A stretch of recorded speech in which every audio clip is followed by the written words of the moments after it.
If I lived as Ash, this is what my Pokemon team would look like.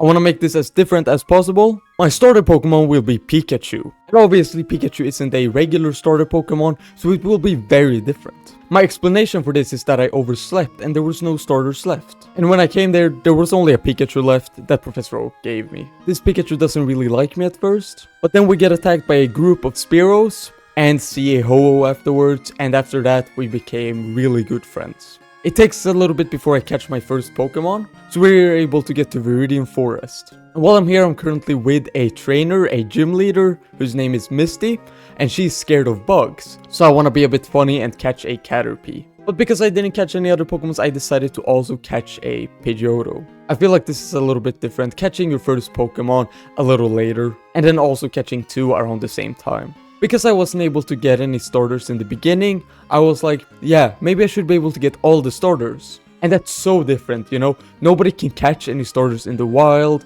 and you get only one in the beginning of your journey. I first thought that I would find a Bulbasaur who is protecting other grass types, and this Bulbasaur seems to be really interesting me as a trainer and my Pokemons and befriend us and joins our team. But this Bulbasaur stay Bulbasaur because he's a very proud Bulbasaur and likes being a Bulbasaur. The next starter is Charmander. I will find this Charmander in the rain because a trainer left it there, and I end up helping this Charmander and save it from the rain. And afterwards I become friends with the Charmander, we beat up his last trainer, and Charmander decides to join my team. And this Charmander I then evolve into a Charmeleon, and when he evolves into a Charmeleon, he starts not really listening to me and being more mad at me, and then a little later, he evolves into a Charizard while fighting an Aerodactyl. I thought this was very interesting because Aerodactyl is a fossil Pokemon and wouldn't exist in the wild. But here it does, because this is very different. You can already see how different it is with having two starters on your team. We of course have to have Squirtle as well.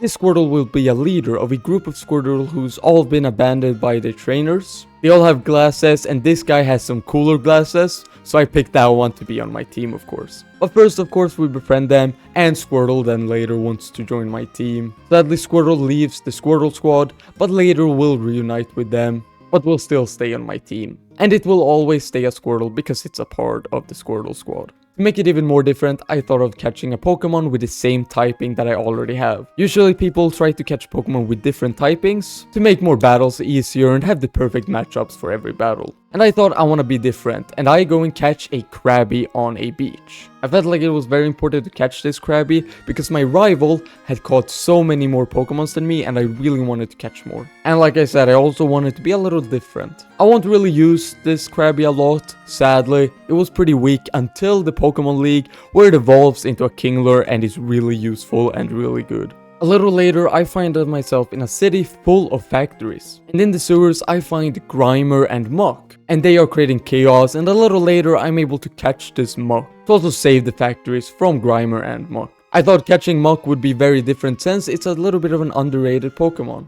It's also very smelly, and I would say a lot of people wouldn't really like that. Also thought catching Muk in this way, where it's also already evolved, is really interesting because a lot of people catch Pokemon that are unevolved to evolve them. And grow with them, of course. We haven't had that many funny interactions with Pokemons, so a Mankey steals my hat. This Mankey is very annoying and takes a long time to get my hat back, but before getting it back, it evolves into, of course, Primeape. And while getting my hat back, I also decide to catch this Primeape because it seems really strong and it's an evolved Pokemon, and it was really goofy trying to get my hat. So I feel like that will be different and match my team pretty good. I haven't really talked about this, but I know a lot of people don't release Pokemons, only if it's a Nuzlocke of course, but in the anime they also don't really release them that much.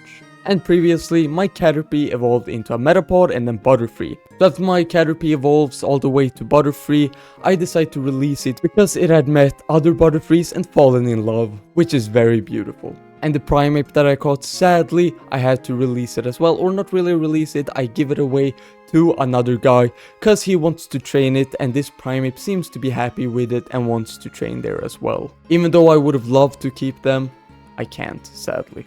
Next, I go up to the psychic gym to fight there, but I realize that it's very difficult and very difficult to deal with, so I go and get a ghost type. Sadly, this ghost type is Haunter and doesn't join my team, and after helping me with the gym battle, he still stays behind. So I was not able to catch it, but I thought I would mention it since I was pretty close to catching it and that was my plan. If you're enjoying this video with this idea that is very different, please feel free to subscribe and like. I would really appreciate it, and we just reached 100 subscribers, so I want to thank you guys for that as well. Already you can see that I have a team with more than 6 Pokemons, which is not that normal. But I want to be even more different, and I decide that I'm gonna catch so many more Pokemons. And what happens is that I go to the Safari Zone, because it's the perfect place to catch Pokemons, and you get 30 Pokeballs. And I end up on accident catch 30 Tauros. This happened due to my bad aim when throwing Pokeballs. Since most trainers are good at catching Pokemons and throwing Pokeballs, I thought I would be a little bit different and be bad at throwing Pokeballs. And here, like I said, I end up catching 30 Tauros, which was perfect, you know, I wanted more Pokemons. But it's definitely really different. Next up, I decide to catch my dad, I mean Mr. Mime. And I decide to catch it because it's very friendly and then stays with my mom, of course. So I never really caught it, but I still thought I would mention it. Afterwards, I am done in Kanto. And because I don't want this video to be too long, we're gonna go over the Orange Islands as well. The first Pokemon I decide to catch is Lapras. When I first meet this Lapras, it's being bullied by humans, hurting it, and being very mean to it. And I stop them from doing that and then help the Lapras. And afterwards the Lapras decides to stay with me. And it was perfect because now I can go around in the Orange Islands with this Lapras riding on it. Also, while I'm on one of the Orange Islands, I find Snorlax. And I really like Snorlax and really want to catch it, so I decide to catch it. This Snorlax isn't a normal Snorlax. This Snorlax has 6 moves. And I thought, what more different than a Pokemon having 6 moves instead of 4? And of course I become friends with this and catch this Snorlax. At the end of the Orange Islands, Lapras also meets up with its family that it was searching for. And I leave it with its family. Because this was only Kanto and I don't want the video to go on for too long, I will give a sneak peek into some future Pokemons that I will catch. Like for example a Greninja with a special form that I would like to call Vaster Greninja. Also a Mega Lucario, also an Infernape with its ability Blaze that is really strong, and why not also a Gengar since I wasn't able to catch the Haunter. And we can also throw in a shiny Noctowl, but that is my team if I was Ash. And of course as different as possible. If you liked this video, please let me know in the comments if you want to see another video like this, because of course this was only Kanto. And please tell me if you liked my team. But other than that, I have a video right here that YouTube is recommending you, so maybe you'll like it. So I hope to see you there or in another video. Have a great rest of your night, day, morning, or whatever. Peace out and don't forget to follow.